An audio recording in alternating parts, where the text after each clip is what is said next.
Does Arizona really have a water crisis or even a water issue or problem at all? If you're someone who lives here in Phoenix or someone who's possibly thinking about relocating down here to the Phoenix metro area, this is a video for you because I'm sure you saw a lot of headlines recently making national news about Arizona's water problem, and I'm here to tell you, I don't think you're being told the entire story by the media. So this is why you watch Everything Phoenix on our YouTube channel, because we're gonna give you pros and cons and break this whole thing down, this whole water thing in the desert down for you on this video. Stay tuned.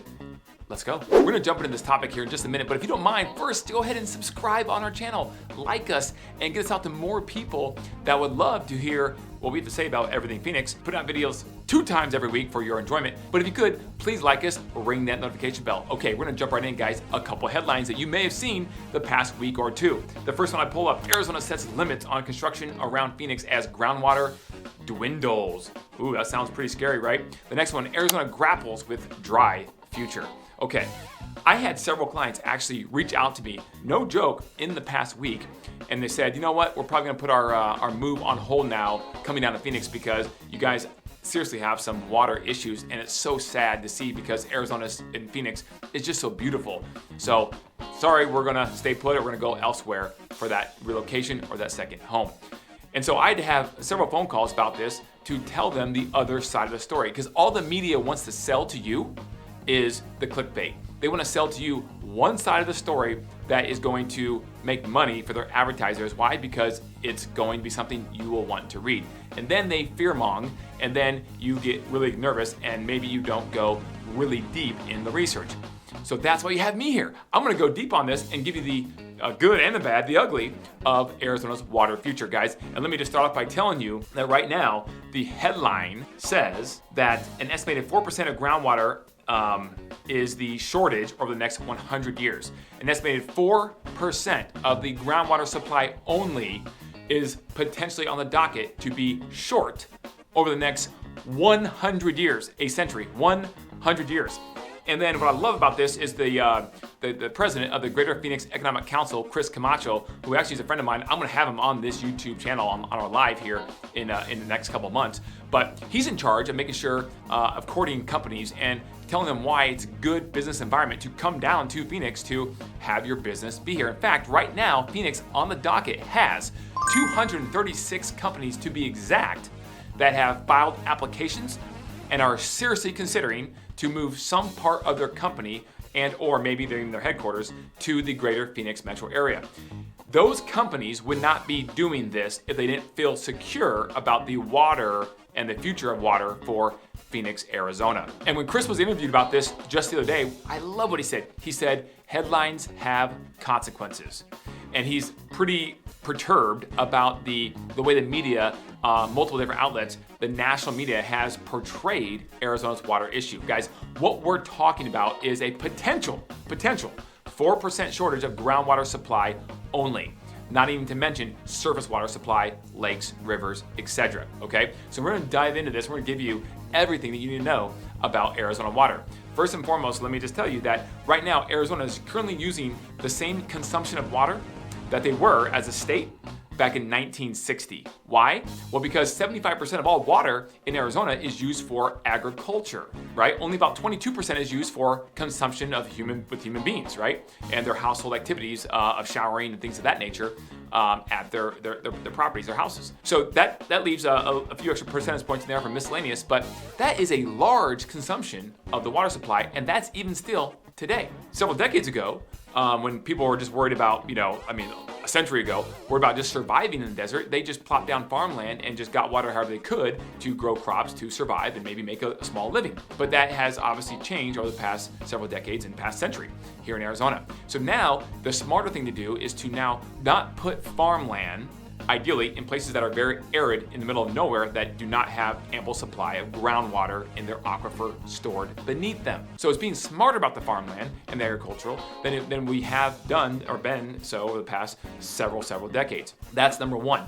As that continues to get smarter, as that continues to be more efficient, and technology continues to get better and better, Arizona's really looking at a pretty decent amount of savings of water just in agriculture alone without messing up the food supply or people's way of living when it comes to people who will grow these crops. So those are just some ideas of how Arizona can conserve some water pretty quick and pretty easy without disrupting much at all. But what most people don't know is that Phoenix has been at the forefront of water conservation for quite some time. It started really back in 1980 when they passed the Groundwater Management Act, and that basically refined the laws in terms of water conservation at that time. Since 1980, they've continued to try to put better legislation in place to continue their water conservation and refine those laws, and they have done so. In fact, this is a great fun fact. Did you know that Phoenix is actually ranked the second best city in the entire world, not country, world, for water conservation, behind Tel Aviv, Israel? So that's interesting, I thought. And then you have the microchips. You have TSMC, Taiwan Semiconductor, you have Intel, headquartered right here in the Phoenix metro area, and TSMC is coming here with a huge plant, and it's no secret that microchips, wafers, they do require a lot of water. I mean a lot, millions of gallons of water to be producing these wafers and these chips.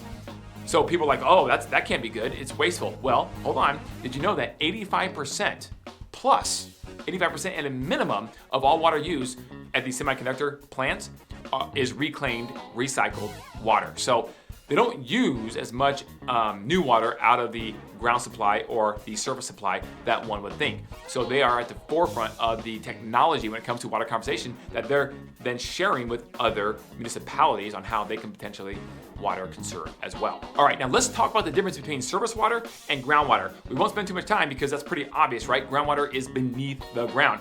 Did you know that Phoenix, a lot of places in Arizona, Phoenix, Tucson, the two major cities in the state, have aquifer systems beneath them. So there is a lot of water, believe it or not, groundwater stored beneath these two cities and all these suburbs and where all this living is taking place. So how is that water stored in these aquifers? Well, it's stored from obviously natural things like rain, but it's also stored from supply of surface water, primarily from the Colorado River. Now, the Colorado River actually supplies about 44% of all water to the state of Arizona.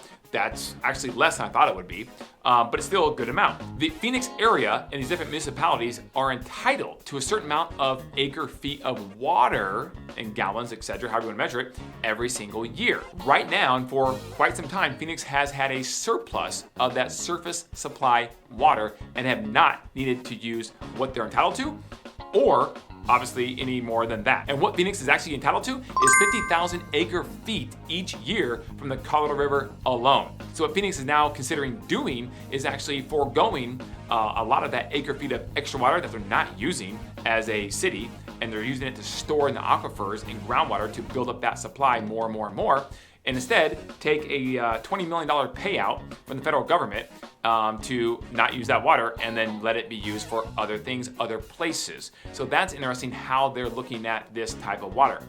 What that tells you is, if you listen to what the director of water resources says in Phoenix, she flat out says that right now, with our current usage and everything our projections stand, we have well over enough water in the groundwater supply alone for another 100 years. And again, talking specifically about the Phoenix metro area. So now let's stay on that topic for a second, because did you know that every single suburb, and there's quite a few of them in the greater Phoenix metro area, is a assured water supply certificate city, okay? What that means is that all of these cities, all the suburbs, have a certificate, which means that they have a 100-year water supply in the ground alone for that city. So anybody wants to build there, no problem in terms of water, because they are guaranteeing 100 years of water usage today. So as you know, you always have a rolling 100 years in front of you until one day someone looks up and says, we can't issue that certificate, that assured water supply certificate for your city anymore. And that's what's happened in a couple different places on the far, far outskirts, kind of in the middle of nowhere, on the outskirts of the Phoenix metro area, okay? That's what's going on right now, and that's what these headlines are kind of about. Before we get to there are two suburbs that don't have that 100-year assured water supply certificate, and that is Queen Creek on the far southeast valley, and you can see in the map, you can see it down here, and then Buckeye in the far west valley, As you can see on the map, you see Buckeye, where that's located right here. So now people are like, oh my goodness, those two cities that don't have a 100-year water supply, that's not good. Well, maybe it's not. It's not as good as the other suburbs and other cities of Phoenix, but here are the facts. The facts are that 92% of Queen Creek is assured. Only 8%, which is about 9,000 to 10,000 homes, don't have the assured water supply certificate guaranteeing 100 years of groundwater water supply. But what they do have is 10 to 15,000 already approved plotted lots ready to build that does have that assured water supply certificate in Queen Creek. Because again, 92% of the city has the assured water certificate. They just can't say the whole city has it because only 92% has it, not the other 8%. So that's interesting. It's all how you slice up the data and the narrative you want to portray to try to sell stories. Furthermore, did you know that Phoenix, in general, as the metro area, has 80,000 lots across the valley moving forward with new construction homes right now in some sort of phase as we speak. So the media made it sound like, oh my goodness, all new construction is halted, no more homes to be built, Phoenix has a water supply, look out, this is gonna be awful. And that's not the case, guys. It just is not the case. So I'm glad you're watching this video and getting the facts. Speaking of facts, I recently attended a symposium where Sarah Porter, who's the Kyle Center for Water Policy at Arizona State University, was there, and she was speaking on these water issues alone. And I love what she said. She says, regarding water in the Phoenix area, there is no crisis. If there is a, quote, crisis you want to talk about, that crisis is about how we continue to provide a 100-year supply of water. Most of the cities, like we just talked about, already have it. So they already have that. So if you want to make up a crisis, media, then you should talk about, okay, how do we continue to keep that rolling 100 years out there in the future for the people who will be living here 200 years from now. So now let's talk solutions. What are the solutions longer term here that Phoenix can do to continue to issue these 100-year water supply certificates for many hundreds and hundred years into the future? There are quite a few of them, so we're gonna go over these today. Now, the most recent one is probably a headline you read a few weeks ago, where the lower basin states, there are 3 of them in the western region here, California, Arizona, and Nevada, actually came together on their own and they agreed upon a water conservation plan. What their plan is going to do is save about 10% of the normal water usage these 3 states would be using over the next 3 years. So 10% is something, and it is a start from that standpoint. Now, let's talk about the percentage of the water cut. So you got 10% as a huge whole pie that's gonna be cut up. How is that divvied up? Well, here you go. Nevada is going to cut 15% of that pie. California, 30% of that pie. Arizona, 55% of that pie. So Arizona is stepping up to take the biggest cut, which some could argue is not equitable, but nonetheless, that's what Arizona is doing. Now, with that, the governor has specifically said that no Arizonan, or business for that matter, will be asked to cut in either current usage or alter their lifestyle in any way at this time. And I hope she's genuine, and I hope that remains for many years, because there's a lot of things you could do to cut water supply and to save and conserve before you start asking people to personally change their way of life, at least at this time. So that is the big news that just came out. That's one of the solutions. That's a temporary 3-year solution, but there are other solutions they're working on right now. A new water plant that's going to obviously clean water and turn it into drinking water, pilot recovery wells, new subdivisions using less water. There's actually a program right now out there that's giving builders $1,000 in credit per home, i.e. lot, they sell if they tap into this program where their homes will be much more water efficient with some newer technology. So that's interesting, but here's the biggest solution. Right now, water officials in Arizona are in talks to build the largest desalinization plant in the world. And that would be down in Rocky Point, Mexico, in the Sea of Cortez. This would cost $5.5 billion to build. And then what they do is they take that water, they would be able to produce and clean and turn 1 million acre feet of water per year from saltwater to freshwater and pump it into Arizona. So where would that water go? When it comes to Arizona, it would go into the Central Arizona Project. It would flow into their canals and their system, and it would sit there to be able to use for the local municipalities. Now, here's the interesting thing about Arizona. The state does not dictate water or guarantee or assure water. All of that is up to the local municipalities throughout the entire state. So you can see this could get a little dicey because you have so many different leaders, all the different municipalities and cities that are dealing with this water issue. And so there may not be one voice, if you will, to agree on something like this. But here's the really cool part. Who's going to pay for this $5.5 billion plant? Well, this Israeli company that already operates one in Israel, they actually are the one proposing this plant, and they would be the one using their technology and their knowledge to build it. And on top of it, they will foot the entire bill for this plant on the Sea of Cortez down at Rocky Point. Why would they do that? They will do that because they want to make money off the fees of water usage. So as long as the Central Arizona Project and all the cities in Arizona agree to continue to use that water that is transformed from saltwater into freshwater for a long period of time and will commit to a contract of that water usage, they will foot the bill of $5.5 billion to build it and run the water up to the CAP. So to me, that sounds amazing. You have all that water in these oceans that are not being used, cannot be used for drinking water and so on and so forth, everyday use. So why not invest that money, especially if someone else is going to put up their own funds and capital to do it, as long as we have the ability to set hopefully reasonable fees and charges and just commit to a long term of using that water, because we need water for everything. Everything uses water. So it'll be interesting to see how that desalination plant actually comes out. It's set right now to begin, if it all goes through, delivering fresh water to Arizona in 2027. So stay tuned for that.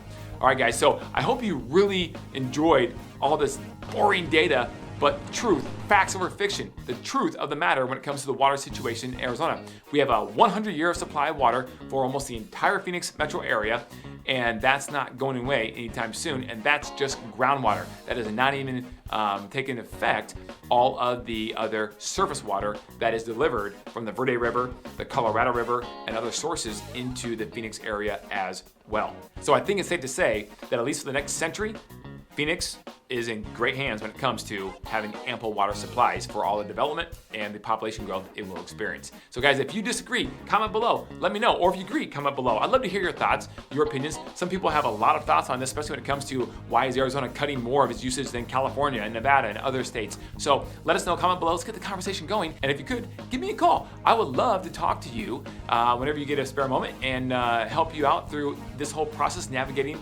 the water issues in Arizona, or any real estate related questions as well. My email is info@cookandassociatesaz.com, or check us out right here on Instagram. Shoot me a DM at Kelly Cook Homes. We're putting out daily content on Instagram for your benefit as well. And guys, don't forget, most importantly,